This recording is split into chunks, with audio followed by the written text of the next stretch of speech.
اكتر كلمتين بنسمعهم في الماركتنج واكتر كلمتين مفهومين غلط: ماركتنج استراتيجي وماركتنج بلان.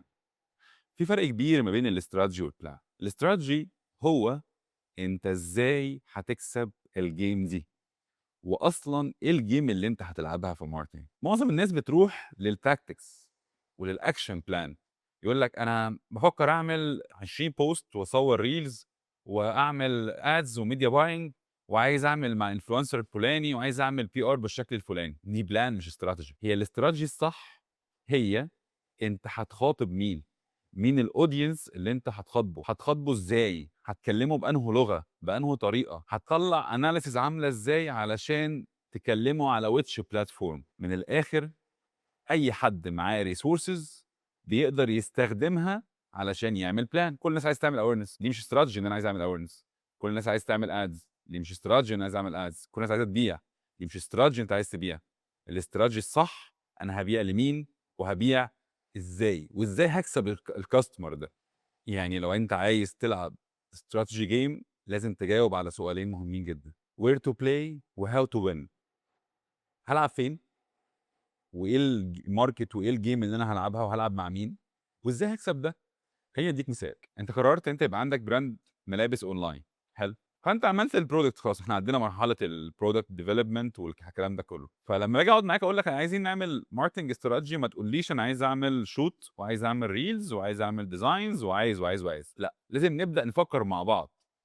انا المنتج بتاعي ده بيخاطب انه شريحه، وجوه الشريحه دي في سيجمنتس ولا لا. يعني يعني ايه الكلام ده؟ انا دلوقتي لو انا في السبورتس وير مثلا، في ناس بتلعب بادل، وفي ناس بتلعب كوره، وفي ناس بتلعب في الجيم. كل حد من دول عنده بيهيفير وعنده مايند سيت مختلف. لازم افهم هلعب مع انه حد ومع اي كاتيجوري من ده، وايه الجيم اللي هلعبها مع ده، ومين الكومبيترز، وازاي هكسب الجيم دي.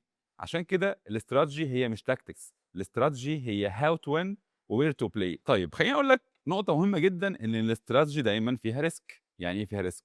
ايوه، لان انت نسيت نتكلم عن الكوره شويه. انا لما بنزل العب جيم كوره، لو الناس فاهمه في الكوره، انا كمدرب واجي اقرر ان انا هلعب بطريقه معينه. يعني طبعا دايما برضو من الكلمات اللي غلط يقول لك انا هلعب 4-4-2، دي خطه. لا، دي الاستراتيجي اللي انا هلعب بيها، تمام.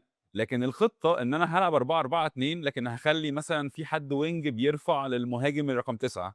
هو ده البلان، ده الاكشن اللي هيحصل جوه الاستراتيجي.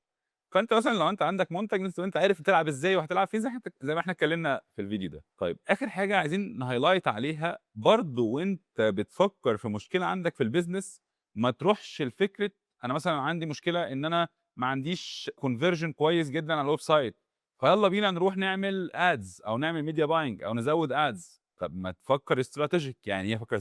شوف هل انت اصلا عندك كونفرجن سيستم قوي، هل الويب سايت كويس، هل الناس بتقعد جوه الويب سايت بشكل كويس.